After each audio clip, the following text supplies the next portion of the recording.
So hello everyone, welcome to my YouTube channel. तो हम लोग पढ़ रहे थे व्यंजन, ठीक है। और व्यंजन में हमने उच्चारण के आधार पर कितने व्यंजन होते हैं वो पढ़े थे। टोटल 3 व्यंजन हमने पढ़े थे, है ना। एक तो आपका था कौन सा, अंत्यस्थ व्यंजन था, ऊष्म व्यंजन था और स्पर्श व्यंजन था, ठीक है। 3 हमने पढ़े थे। अब हम लोग आज उच्चारण स्थान के आधार पर कितने व्यंजन होते हैं वो हम पढ़ने वाले हैं, ठीक है। तो उच्चार एक बार हम जो कल हमने जो पढ़ा था ना, वो एक बार मैं आपको रिकॉल करवा देती हूँ। अगर आपने वो वीडियो नहीं देखा है ना तो प्लीज़ जाके देखना, ठीक है। बहुत ही बेसिक लेवल से हम सारी चीज़ों को कवर करते हुए चल रहे हैं, है ना। तो आज के इस वीडियो में हम लोग उच्चारण के स्थान के आधार पर कितने होते हैं वो हम पढ़ेंगे। लेकिन उससे पहले हम लोग जो हमारा पिछला लेक्चर रह चुका है ना, तो उसमें हम लोगों ने 3 व्यंजन पढ़े थे जो कि उच्चारण के आधार पर, यानी कि जब हम किसी भी व्यंजन की ध्वनि अपने मुंह से निकालते, अपने मुख से निकालते हैं, है ना, तो वो उच्चारण किस प्रकार होता है उसके हिसाब से हमने पढ़े थे। टोटल 3। पहला था स्पर्श व्यंजन, दूसरा था अंत्यस्थ व्यंजन और तीसरा था ऊष्म व्यंजन, है ना। पहला जो था स्पर्श व्यंजन, तो स्पर्श व्यंजन क्या होते हैं? तो स्पर्श व्यंजन वो व्यंजन होते हैं जब उनका उच्चारण हम हमारे मुंह से करते हैं तो हमारे मुंह के अंदर की जो हवा है वो हमारे मुंह के अलग अलग कोनों से क्या करती है, टकराती है ना। तो उसको हम क्या बोलते हैं? स्पर्श व्यंजन बोलते हैं, ठीक है। अब सेकंड था अंत्यस्थ व्यंजन, है ना। अंत्यस्थ व्यंजन कौन कौन से होते हैं और क्या किनको बोलते हैं अंत्यस्थ व्यंजन? तो अंत्यस्थ व्यंजन जो होते हैं वो व्यंजन होते हैं जो जब हम उच्चारण करते हैं किसी व्यंजन की ध्वनि का, तो हमारे मुंह से जब हम उसका उच्चारण करते हैं तो हमारे मुंह में वो किसी भी भाग को नहीं टकराती, है ना। वो किसी भी मुंह हवा जो होती है ना, हमारे मुंह में जो हवा होती है वो किसी भी भाग को नहीं टकराती है। वो होते हैं आपके अंत्यस्थ व्यंजन, है ना। अंत्यस्थ व्यंजन को टोटल 4 होते हैं, ठीक है। कौन कौन से होते हैं? य, र, ल और व, ठीक है। अब हमने तीसरा पढ़ा था ऊष्म व्यंजन। ऊष्म व्यंजन से ही पता चल रहा है ऊष्म मतलब क्या होता है। ऊष्म मतलब होता है गर्मी, है ना। और गर्मी यानी कि जो जब हम किसी भी व्यंजन की ध्वनि का उच्चारण हमारे मुंह से करते हैं तो हमारे मुंह में एक गर्मी उत्पन्न होती है, उसे हम क्या कहते हैं? ऊष्म व्यंजन कहते हैं। जिसमें क्या आता है? शक्कर का आ जाएगा, सरुत्ती का आ जाएगा, है ना, हलवाई का आ जाएगा, है ना, और कौन सा आ जाएगा? षटकोण का। ये 4 इसमें भी होते हैं, ठीक है। तो वो वीडियो आप जाके देखो तो आपको डिटेल में और अच्छे से समझ में आएगा, ठीक है। तो फिलहाल हम हमारे दूसरे पॉइंट पे जाते हैं, है ना, जो कि उच्चारण स्थान के आधार पर, है ना। तो उच्चारण स्थान के आधार पर मतलब कि वो कौन सा स्थान होता है, वो कौन सी ऐसी जगह है जिसके द्वारा जब हम किसी व्यंजन को हमारे मुंह से बोलते हैं, है ना, तो मुंह से बोलने पर जो ध्वनि निकलती है व्यंजन की, है ना, वो कौन सी ऐसी जगह है जहां से निकलती है, उसके आधार पर कितने भेद होते हैं व्यंजन के, हम लोग वो पढ़ेंगे, ठीक है।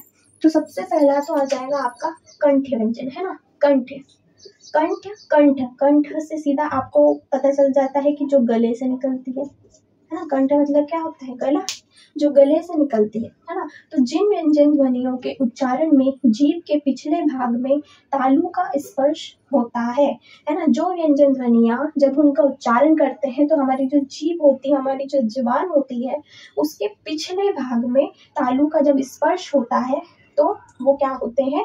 कंठ व्यंजन, जो हमारे कंठ यानी कि जो गले से निकलते हैं, ठीक है। इतना समझ में आया? कौन कौन से व्यंजन होते हैं तो वो हमने क वर्ग में पढ़ा था, है ना। आपके जो स्पर्श व्यंजन मैंने आपको पढ़ाए थे उसमें मैंने बताया था कि टोटल 5 वर्ग होते हैं, है ना।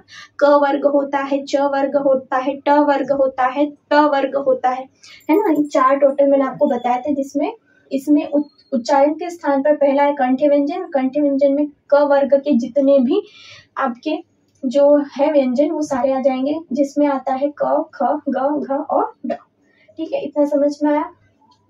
अब दूसरा हम देखते हैं तालव्य व्यंजन, है ना। तालव्य व्यंजन यानी कि जो तालु के द्वारा व्यंजन उत्पन्न होता है। जिन व्यंजनों के उच्चारण में जीभ का जो अगला भाग होता है ना, अगला भाग जो होता है वो तालु को स्पर्श करता है ना।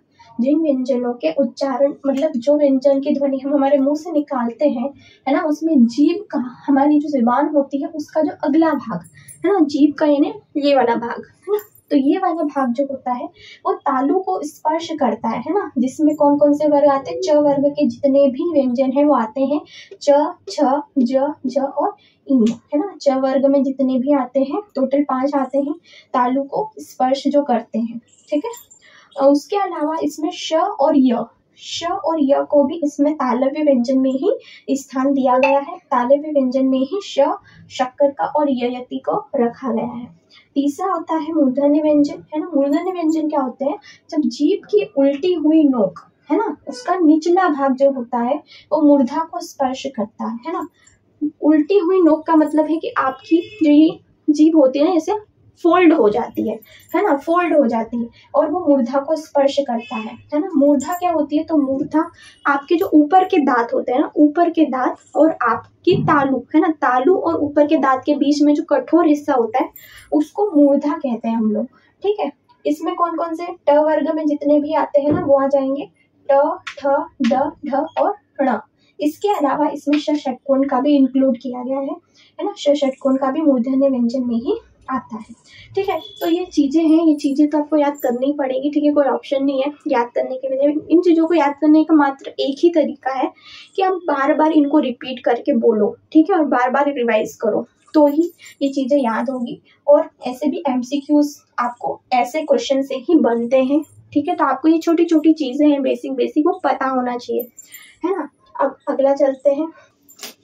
तो अब यहाँ पे देखिए, अब चौथा कौन सा है, दंत्य व्यंजन, है ना। दंत्य, दंत्य का सीधा मतलब होता है दांत। दंत्य मतलब क्या होता है, दांत, यानी कि वो व्यंजन जिनके उच्चारण में जीभ की जो नोक होती है वो ऊपरी दांतों को स्पर्श करती है। आपके जो ऊपर के दांत होते हैं ना, ये वाले ऊपर के दांत, ये आपकी जो जीभ होती है उसकी जो नोक होती है ना, वो उस आपके ऊपरी दांतों पे, ऊपर के दांतों को स्पर्श करती है ना। तो वो क्या होते हैं, दंत्य व्यंजन होते हैं, जिसमें त वर्ग के जो पहले 4 होते हैं, है ना। सीधी सी बात है, एक वर्ग में 5 व्यंजन तो होते ही होते हैं, तो त में कौन कौन से 5 होते हैं आपको याद करवाए ही हैं, त, थ, द, ध और न भी होता है ना। लेकिन न को इसमें नहीं रखा गया है, सिर्फ शुरू के जो 4 व्यंजन है त वर्ग के वो आपको रखना है, त, थ, द, ध, है ना, न नहीं रखना है। न को अलग निकाल के हम इधर रख देते हैं, ठीक है।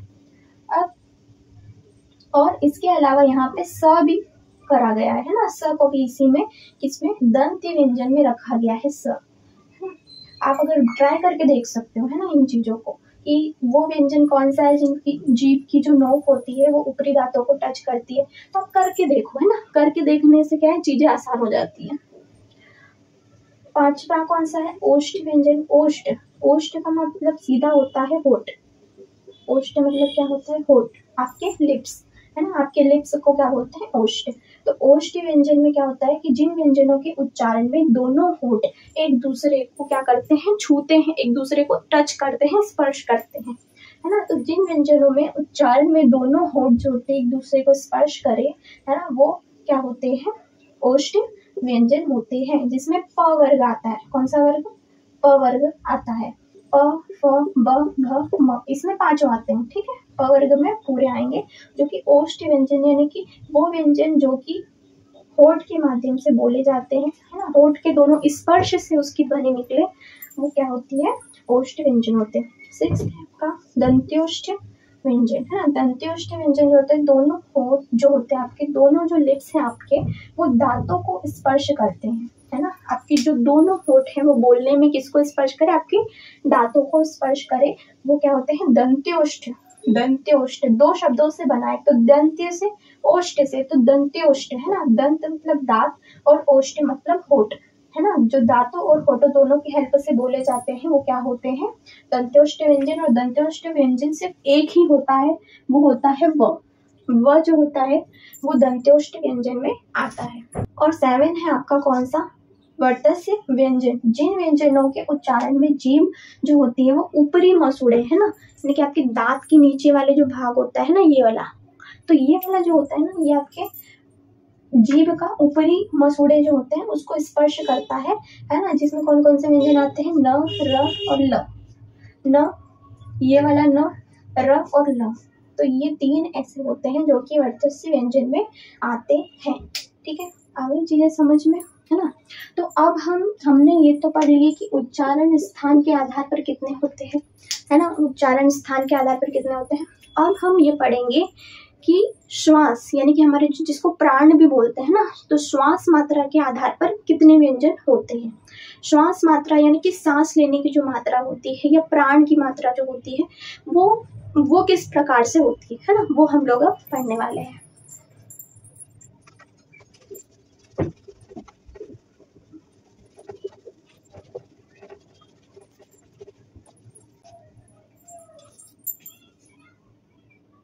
देखिए अब आप यहाँ पर देखेंगे श्वास की मात्रा के आधार पर कितने आपके व्यंजन के प्रकार होते हैं। तो पहला तो होता है अल्प प्राण, है ना। कौन सा होता है? अल्प प्राण होता है ना।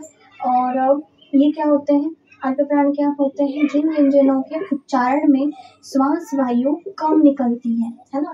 जब भी हम किसी व्यंजन को अपने मुख से बोलते हैं उसमें जो हमारे सांस की जो हवा है यानी हमारी सांस है वो हमको कम खींचनी पड़ती है ना, कम उस पर जोर देना पड़ता है, तो वो क्या होते हैं? अल्प प्राण होते हैं। ठीक है। इसमें कौन कौन से, जैसे कि मैंने आपको वर्ग पढ़ाए थे, है ना। स्पर्श व्यंजन में मैंने आपको 5 वर्ग पढ़ाए थे, उसमें से क वर्ग है, च वर्ग है। तो क वर्ग में कौन कौन से आते हैं, जैसे कि आपको पता ही है, ये तो याद कर लेना है ना ये चीजें, क ख ग घ और ङ, है ना, ये चीजें। फिर च वर्ग में क्या आता है? च वर्ग में आता है च, छ, ज, फिर आता है झ और ञ, है ना। तो ये 5 क वर्ग में आते हैं, ये 5 च वर्ग में आते हैं। तो आपको कौन कौन सा इसमें लिखना है? क वर्ग का पहला, क वर्ग का तीसरा, क वर्ग का पांचवा। तो पहला कौन सा है? क, है ना। क वर्ग का तीसरा कौन सा है? 1 2 3 ग आ जाएगा। फिर पांचवा तो ये है ही है। ठीक है। अब च वर्ग में भी जो पहला आए, च का च लिख दो, है ना। फिर तीसरे नंबर पे कौन सा आता है? च छ ज आता है। अब ज के बाद पांचवा कौन सा है? ञ।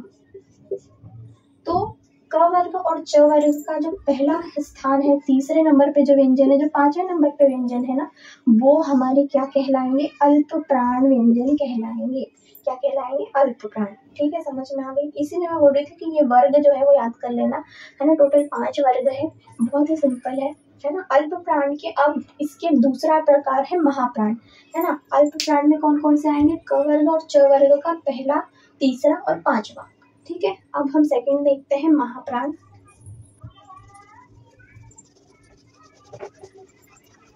देखो अब यहाँ पे हमने अल्प प्राण तो पढ़ लिए है ना, उसमें भी हमने क वर्ग और च वर्ग के बारे में देखा था, है ना। क वर्ग में क्या आता है? क ख ग घ और ङ, है ना। फिर च वर्ग में क्या आता है? च छ ज झ और ञ, है ना। तो हमने वहां पे पहला लिखा था, तीसरा व्यंजन लिखा था, पहला, तीसरा और पांचवा लिखा था। अब महाप्राण में उसका उल्टा हो जाएंगे, यानी कि जो बचे हुए हैं 5 में से जो बचे हुए हैं, दूसरा और चौथा, वो अपने को यहाँ पे लिखना है। क वर्ग में दूसरा कौन सा है? ख, ख लिख दो। क वर्ग में चौथा कौन सा है? 1 2 3 4 घ, यहाँ घ आ जाएगा, घ आ जाएगा। अब च वर्ग की बारी, तो च वर्ग में दूसरे स्थान पर कौन है? छ है, तो यहाँ छ आ जाएगा। च वर्ग में चौथे स्थान पर कौन है? झ है, झंडे का, तो ये झ यहाँ पे आ जाएगा। तो उसमें जो अपने स्किप कर दिए थे, जो नहीं लिखे थे अल्प प्राण में, वो हमने महाप्राण में लिख दिए। ठीक है, इसीलिए समझ में आ गई है, श्वास की मात्रा के आधार पर है। और महाप्राण किसको बोलते हैं? महाप्राण वो होते हैं जिन व्यंजनों के उच्चारण में जो श्वास वायु है, यानी कि हमारी सांस लेने की जो मात्रा है वो ज्यादा अधिक होती है ना, जो ज्यादा होती है, हमको ज्यादा जरूरत पड़ती है श्वास खींचने की या छोड़ने की। ठीक है, खींचने की हमको ज्यादा जरूरत पड़ती है, वो क्या कहलाते हैं? महाप्राण कहलाता है। इसमें दूसरा व्यंजन आएगा, चौथा व्यंजन आएगा, और उसमें हमने पहला, तीसरा और पांचवा लिखा था। ठीक है, और यूज हमको सिर्फ इसमें तो श्वास की मात्रा के आधार पर 2 ही होते हैं, अल्प प्राण, महाप्राण, जिसमें हमने क वर्ग और च वर्ग, बस ये 2 ही होते हैं। तो देखो श्वास की मात्रा के आधार पर हमने 2 व्यंजन पढ़े हैं। पहला तो है महाप्राण, है ना, अल्प प्राण और महाप्राण। ठीक है, तो अल्प प्राण में हम लोगों ने जो वर्ग थे, है ना, जितने भी 5 प्रकार के वर्ग होते हैं, क वर्ग, है ना, क वर्ग, त वर्ग, च वर्ग, प वर्ग, है ना, ये जितने भी 5 प्रकार के वर्ग होते हैं, उनमें हमने अल्प प्राण में तो हमने किसको रखा था? पहले को रखा था, तीसरे को रखा था, फिर पांचवे को रखा था। ठीक है, फिर अल्प प्राण का हुआ ये। तो फिर जो हमारा महाप्राण था, महाप्राण में फिर हमने किसको रखा, जो बचा हुआ था दूसरा और चौथा, उनको हमने, उन व्यंजनों को हमने रखा था, है ना। वो सभी वर्गों पर लागू होते हैं, चाहे वो क वर्ग हो, चाहे वो च वर्ग हो, चाहे वो प वर्ग हो, है ना, चाहे वो त वर्ग हो, चाहे वो ट वर्ग हो, कोई भी वर्ग हो, वो सब पर लागू होते हैं। यानी कि अगर हमने तो अभी फिलहाल क और च वर्ग के लिए पढ़ा, लेकिन प वर्ग में भी अगर आप प देखोगे तो प वर्ग में प, फ, ब, भ और म, इसमें भी 5 व्यंजन होते हैं। अब इसमें भी अगर आप देखोगे तो अल्प प्राण में, अल्प प्राण अगर हमें इसका व्यंजन निकालना है कौन सा अल्प प्राण है, तो इसका जो पहला है ये अल्प प्राण हो जाएगा, तीसरा है ब, ये अल्प प्राण हो जाएगा, और पांचवा यानी कि म, ये भी अल्प प्राण हो जाएगा। फिर महाप्राण कौन कौन से हो जाएंगे, फ जो है दूसरे नंबर का वो महाप्राण हो जाएगा, और चौथे नंबर का भ, ये भी महाप्राण हो जाएगा। ये सभी वर्गों पर लागू होगा, ठीक है। अब हम इसके बाद स्वर तंत्रियों के आधार पर हम लोग पढ़ेंगे।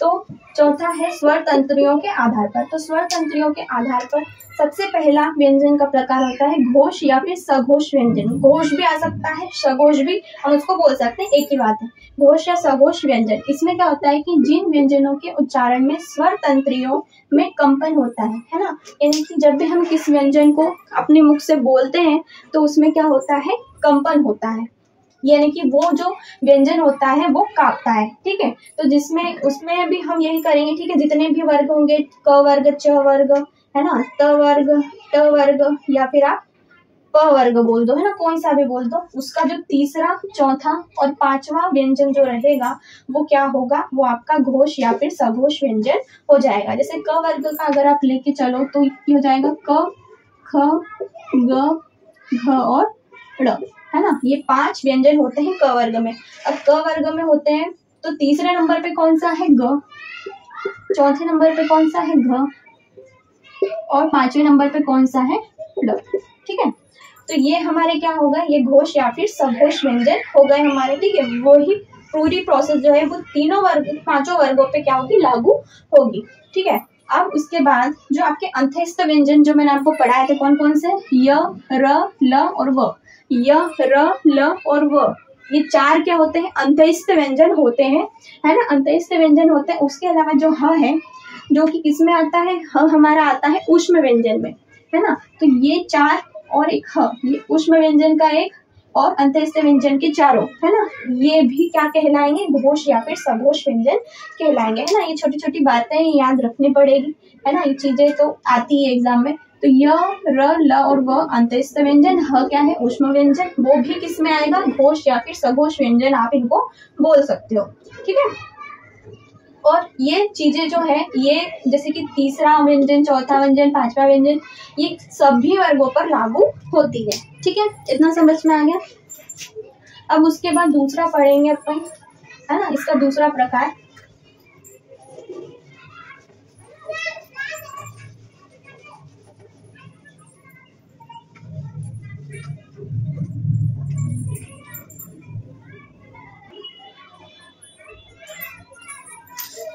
अब अगला हम लोग पढ़ेंगे सेकंड अघोष व्यंजन। वो घोष व्यंजन, अघोष व्यंजन, ठीक है।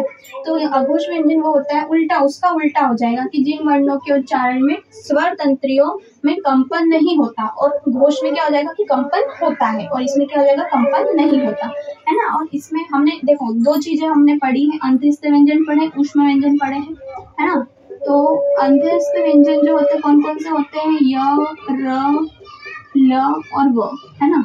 फिर एक ऊष्म व्यंजन पढ़ा है ना। तो ऊष्म में क्या आ जाएगा आपका, श शक्कर का, स, है ना, ह और श षटकोण का भी आ जाएगा। 4 इसमें भी होते हैं, 4 इसमें भी होते हैं, है ना। लेकिन मैंने आपको क्या बता दिया अभी कि जो घोष व्यंजन होता है जो हम अभी पढ़ चुके हैं, उसमें य, र, ल, व के साथ साथ ऊष्म का जो क्या बता दिया मैंने आपको, स, है ना, सॉरी ह बताया है ना, ह।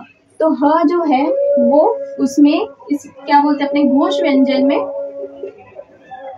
है ना, घोष व्यंजन में या फिर सघोष व्यंजन में आपने इनके साथ अंत्यस्थ व्यंजनों के साथ साथ ह को भी अपन ने इंक्लूड कर दिया है ना। अब क वर्ग है इसमें अपने को फर्स्ट और सेकंड जो है वो लिखना है। तो क का वापस हम लोग लिखेंगे क ख ग घ और ड, च का भी च छ ज झ और य, है ना। ये तो क वर्ग का पहला और दूसरा, तो क वर्ग का पहला और दूसरा क्या हो जाएगा, क और ख। च वर्ग का क्या हो जाएगा, च और छ, ठीक है। तो ये क्या हो जाएंगे, ये हो जाएंगे अघोष व्यंजन। उसके साथ साथ आपके ये वाले जो ह तो हमने किस में ले लिया, ह तो हमारा घोष में आ गया है ना, घोष या फिर सघोष व्यंजन में हमने ह को ले लिया है। अब बचे हुए जो है श शक्कर का, है ना, श शक्कर का, स सरोते का और श षटकोण का, ये तीन बचे हुए जो है ये किस में आ जाएंगे आपके, इसमें आ जाएंगे आपके अघोष व्यंजन में, है ना। तो श षटकोण का स ये किस में आ जाएगा, अघोष व्यंजन में आ जाएगा, और ह जो है वो घोष व्यंजन में आ जाएगा, है ना। बाकी है ये भी ऊष्म व्यंजन, ये भी ऊष्म व्यंजन है और ये तीनों भी ऊष्म व्यंजन है ना। लेकिन इनको क्या किया है, बांट दिया है। अब ये चीज समझ में आ गई, जितने भी ये चीजें आपकी हर वर्ग पे लागू होगी, है ना, चाहे क वर्ग हो, च वर्ग हो, प हो या त हो या ट हो, कोई भी हो, सभी पे ये लागू होगी, है ना। पहला और दूसरा व्यंजन जो होगा वो आपका अघोष व्यंजन होगा, ठीक है।